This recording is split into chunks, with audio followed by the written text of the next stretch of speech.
और वो अग्रेसिव भी होती है, वो फूल भी होती है, वो गुलेल भी होती है। तो वही है कांची। तो कांची के लिए क्या स्पोर्ट्स हो सकता है?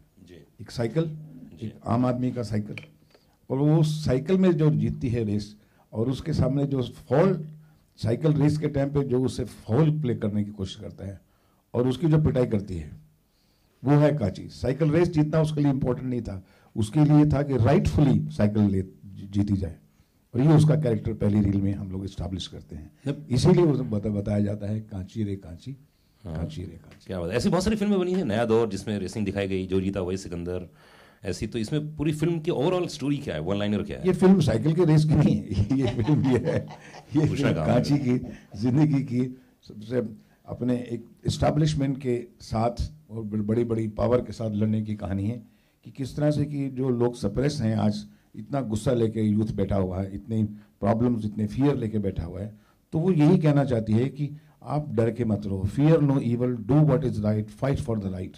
You see, this is what she wants to say. पूरा गांव एक पॉइंट पर आके हार जाता है कि जो बड़ी बड़ी पावर है उनके सामने बात नहीं करनी चाहिए, और ये बोलती बात करनी चाहिए। और ये अकेली लड़की ही बड़ी बड़ी पावर के सामना करती है, और किस तरह से उनको कारपेट उनके नीचे से खींच लेती है और उनको गिराती है। एक अकेली पूरा गांव, पूछोगे अब उसका नाम, कांची रे कांची। क्या बात है। इस्माइल दरबार साहब, ये जो गाना बनाया गया, पहला गाना टाइटल ट्रैक है, अभी रेडियो में आप बात कर रहे थे, और जब ये रिवील हुआ सारी दुनिया के सामने तो बहुत सारे रिएक्शंस आए, बहुत सारे कॉल आए। एक कॉल ऐसा आया कि किसी लेडीज के ऊपर बहुत ऐसे कम गाने बने जो महिला ओरिएंटेड हैं, महिलाओं को बहुत तवज्जो दिया गया है। तो क्या जहन में था जब सुभाष जी ने आपको बोला कि यार इसके ऊपर टाइटल ट्रैक बनाना है?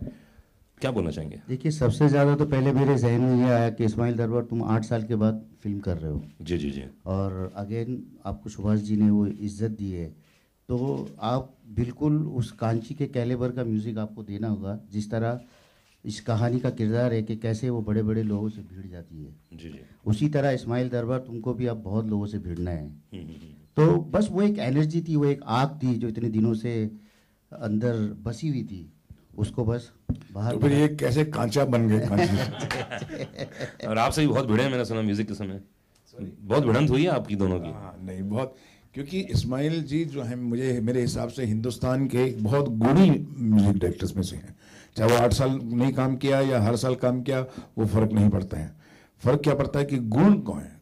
गुणी जो हैं इस्माइल जी के बारे में कोई क्वेश्चन नहीं कर सकता। तो इसीलिए मैं सब म्यूजिक डायरेक्टर्स को छोड़ के इनके पास गया कि देखिए मुझे ऐसा म्यूजिक चाहिए जो धरती से जुड़ा हो, जो अर्दी हो, क्योंकि कांची अर्दी है और मुझे मालूम है कि आप बहुत खूबसूरत म्यूजिक देंगे। लेकिन होता क्या है कि मैं हमेशा अपने आप को यंग महसूस करता हूँ। मैं उम्र में नीचे होता चला जाता हूँ। अगर आप समझे मेरी उम्र क्या है तो मैं कहूँगा 24 से ऊपर नहीं है, शायद ये मेरी सीनियर होंगी। लेकिन इस्माइल जी जो हैं, मेरे इनके सामने जब म्यूज़िक कंपोजिशंस चलती रही तो थोड़ा सा ये था कि ये जितने सात्विक संगीत की तरफ जाते थे, मैं उसी तरह से उनको कमर्शियल म्यूज़िक की तरफ लेके आता था। तो हमारी दोनों भिड़ंत यही रहती थी कि ये क्लासिकल की तरफ, मैं बोलता नहीं, इतने राग नहीं, इतनी मुर्कियाँ नहीं, इतनी मुर्कियाँ नहीं, इतनी मुर्कियाँ नहीं, ऐसा बजाइए जो कि बच्चे भी गाना गाएं, जो आम आदमी भी गाना गाए, जो कि हर सरल हो, सहज हो, उस तरह से हैं। और अल्टीमेटली हम दोनों का कॉम्बिनेशन बहुत अच्छा रंग लाया है, ऐसा मैं महसूस करता हूँ। इरशाद भाई, इसके जो लिरिक्स की अगर हम बात करें, आपने कांची को एक पूरा एक नया रूप दिया, एक नया रंग दिया, और खासतौर से डायरेक्टर जो चाहता है वो आपने अपने लिरिक्स के जरिए दर्शाया इस गाने में। तो रेडियो में बहुत सारे कॉल आ रहे थे, उसमें से क्या बोलना चाहिए, क्या एग्जैक्ट आपको नरेशन दिया गया था कि यार ऐसी कुछ होगी कांची हमारी? कांची, जैसा कि सुभाष जी ने बताया कि वो आज की लड़की है, वो आज की लड़की वैसी है जो मोहब्बत में नरम भी है और नफरत में गरम भी है। वो उस तरह की लड़की है जो अपनी चुनौतियों को सीधे स्वीकार करती है सामने से। तो सुभाष जी के पास एक तस्वीर थी दिमाग में, मैंने जो किया वो मैंने शब्द चित्र बनाया कि शब्द अगर कांची का चित्र बनाए तो किस तरह की तस्वीर बनेगी वो मैंने उसका कैरेक्टर ढालने की कोशिश की। इसीलिए जब गाना बढ़ता है आगे, वो कहती है कांची यूं तो कांच के जैसी, तेज भी है पर आंच के जैसी। आंच भी है उसमें, कांच भी है वो लड़की। क्या बात। मिस्टी जी, कैसा लग रहा है पहली बार? कांच और आंच बन के वो तो क्या, उसको तो भी समझने में 2 साल और लगेंगे। हाँ। जी बिल्कुल नहीं। देखिए संगीत की टेक्निकल नॉलेज तो मुझे नहीं है इन लोगों लेकिन हाँ, मुझे ऐसा बताओ, एक अच्छा क्वेश्चन पूछ रहा हूँ तुमसे, कैसा लग रहा है सुभाष घई के बाजू में बैठकर बात कर रही हो, ये बताओ पहले। 1.5 साल से तो यहीं बैठी हूँ। नहीं, ये लोग सामने नहीं थे ना, ये लोग सामने कहाँ थे? जी बहुत अच्छा लग रहा है कि इतने बड़े हस्ती के साथ बैठने का मौका मिला हमें। मतलब आगे जो भी हो, अभी के लिए तो बहुत अच्छा है। कितनी बार डांटा तुमको फिल्म की शूट के दौरान? देखिए डांटते तो वही है जो प्यार करते हैं, ये प्यार भी अपने एक्टर से बहुत करते हैं, डांटते भी है, तो दोनों मिला के वो खट्टा मीठा रिलेशन सा होता है सबके साथ। कौन सा सीन ऐसा था जिसको बहुत अप्रिशिएट किया सुभाष जी ने?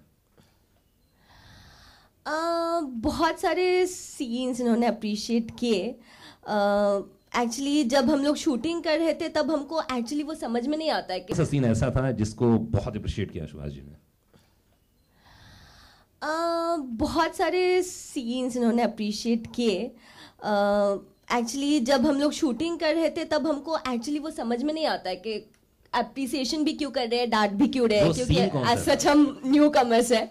लेकिन जब वो सीन उभर के आता है फिल्मों में, जब हम स्क्रीन में देखते हैं तब हम जाके समझते हैं कि हमको डांटा क्यों था और अप्रिशिएट क्यों किया था। ऐसे बहुत से सीनों में किया था, पर अभी तो कौन सा सीन था मतलब अब ये बहुत सारे सीनों में किया था। आई थिंक गाने में बहुत अप्रिशिएट करते थे गाने के सीन्स में, क्योंकि लोकेशन भी अच्छा होता था तो हम भी खूबसूरत लगते थे। कौन सा सीन था जिसमें बहुत अप्रिशिएट किया डायरेक्टर ने आपको कि यार वाकई तुमने मिस्टर कमाल काम कर दिया? क्या सीन दिया, क्या डायलॉग बोला है? मदर के साथ लड़ने झगड़ने का एक सीन था, तो वो सीन सुभाष जी को बहुत पसंद आया था, तो तभी उन्होंने बहुत अप्रिशिएट किया तो था। घर में रिहर्सल करके आई थी अपनी माँ से? नहीं जी नहीं, बिल्कुल नहीं। देखिए मुझे कोई टेक्निकल ट्रेनिंग एक्टिंग की भी नहीं है, तो मैं बस ये मानती हूँ कि जब मैं वो कर रही हूँ सीन, मैं खुद को उस रंग में ढाल लेती हूँ, तो तब आप ये इमेजिन करते हो कि हमारी जिंदगी में हो रहा है, तो आई थिंक वो नेचुरली आना चाहिए किसी भी एक्टर को। क्या डायलॉग क्या था वो? तो अपनी माँ को क्या बोलती? अभी आप तो पीछे ही पड़ गए सीन के, पूरा फिल्म बता दो। देखो तुम्हारे पीछे पड़ूंगा तकलीफ हो जाएगी तुमको, तो कम से कम सीन के पीछे पड़ जाता हूँ। शिवाजी बोलेंगे मेरी हीरोइन को छोड़ दो तुम यार। बताओ ना, थोड़ा सा क्यूरियोसिटी होनी चाहिए ना, वो ऐसा जज्बा होना चाहिए जिससे हाँ, देखने तो जाए, देखिए, वो सीन जानेंगे हाँ तो मजा आएगा। एग्जैक्टली, वो क्यूरियोसिटी अभी आप में है तो आप देखने जाओगे, तो आपकी इस क्यूरियोसिटी को मैं खत्म नहीं करूंगी मैं सीन बता के। नहीं, मैं जानता हूँ कि एक सीन इसने बहुत अच्छा किया था, और मैं क्यों तारीफ कर रहा हूँ इसकी। एक सीन था जिसमें कि ये अपनी माँ से झगड़ती है और माँ बोलती है कि देखो सरकार से और पावरफुल लोगों से लड़ना अच्छा नहीं जी। और तब ये कहती है कि नहीं, तुझे शांति चाहिए, मुझे शांति नहीं चाहिए, मुझे इनसे करना है, मुझे कार की तरह जिंदा नहीं रहना है। ओके। तो वो सीन मैंने लिखा था, पूरा 1.5 पेज का सीन था, 1.25 पेज का, तो मैंने इनको दिया और हमें बहुत जल्दी शूटिंग करनी थी क्योंकि सन जा रहा था वहाँ पर आउटडोर में। और मुझे अभी तक याद है कि इस लड़की को सीन दिया और ये वहाँ गई है, तो उसने पूरा सीन पढ़ा और 15 मिनट के बाद ये रेडी हो गई। और वो पहला टेक, फर्स्ट टेक, हमने हाथ में ही कैमरा रखा था, 2 कैमरे थे, हाथ में रखे ताकि परफॉर्मेंस जो है कैरेक्टर आए। और मैंने इसको बोला just go, don't take instruction, just burst. तो मदर के सामने आज तुमको बोलना ही है जो सच बोलना है। और उस वक्त इसने जो सीन किया वो एक ही टेक में 1.25 पेज का पूरा लाइन इस लड़की ने बोला और पूरे यूनिट ने क्लैप डाली उस वक्त। और आप सीन देखिए उस फिल्म में, वो सीन फिल्म की जान है और वही इस फिल्म का एक मूल सीन है। जी हाँ। और गाना है? हाँ जी, सुनो दिखाइए। प्रधान फिल्म बनानी और एक स्ट्रॉन्ग, एक सशक्त किरदार चाहिए होता तो विद्या बालन की बात आती है, तब्बू को लोग लेते हैं, लेकिन एक नई लड़की के साथ इतनी उम्मीदें रखना, और क्या ऐसा पैमाना था जो आपने समझा कि हाँ ये लड़की बिल्कुल परफेक्ट है? जब मिली आपको मिस्टी, क्योंकि एक लंबी तलाश थी आपकी, क्या लगा कि हाँ मिस्टी ही बिल्कुल परफेक्ट है? देखिए, कांची का स्क्रिप्ट लिखने के बाद मेरे पास बहुत बड़ी जिम्मेदारी आ गई। क्या हुआ, स्क्रिप्ट में बहुत ही लगा कि प्रोडक्शन बहुत बड़ी होनी चाहिए, इसमें बड़ा एक्सपेंडिचर चाहिए, तो उसके लिए स्टार होना बहुत ज़रूरी था, क्योंकि स्टार से ही फिल्म बिकती है, स्टार से ही पैसा मिलेगा तो इतनी बड़ी प्रोडक्शन बना सकते हैं। अब चैलेंज ये था कि मैं जब पूरा स्क्रिप्ट पढ़ता गया तो मुझे लगा कि इसमें स्टार नहीं होना चाहिए, बिल्कुल नहीं होने चाहिए। मेरी दोस्त कतरीना भी हैं, करीना भी हैं, प्रियंका चोपड़ा हैं, विद्या बालन हैं, सब मेरे फ्रेंड्स हैं, they all want to work with me. लेकिन मेरे जो स्क्रिप्ट जो है वो मुझे डिमांड करता रहा कि इसमें आप प्लीज़ किसी स्टार को मत लेना, इसमें नई लड़की का होना ही बहुत ज़रूरी है। और इसीलिए मैंने 340-50 लड़कियों के ऑडिशंस लिए और एक पॉइंट में मैं हार गया और मुझे लगा कि मैं कांची नहीं बनाऊंगा जब तक वो कांची जो मैं सोच रहा हूँ, जो चित्र है मेरे दिमाग में, वो नहीं आ रहा है। कॉम्प्रोमाइज़ नहीं करूँगा मैं। तो एक बहुत बड़ा चैलेंज था, क्योंकि ये चैलेंज बहुत इंपॉर्टेंट डायरेक्टर के लिए होता है कि जिस वक्त कांची आएगी स्क्रीन के ऊपर, वो एक अपना फ्लेवर, अपना नया रूप लेकर आएगी। आप किसी भी स्टार के साथ बनाएंगे तो आप वो स्टार उस तरह से बिहेव करेगा कांची की तरह। जैसे मैंने फिल्म परदेश बनाई थी, उसमें मैं माधुरी दीक्षित को भी ले सकता था। हमारे प्रोडक्शन वालों ने, हमारे बिजनेस वालों ने कहा कि नहीं, आप स्टार लेंगे तो पैसा मिलेगा।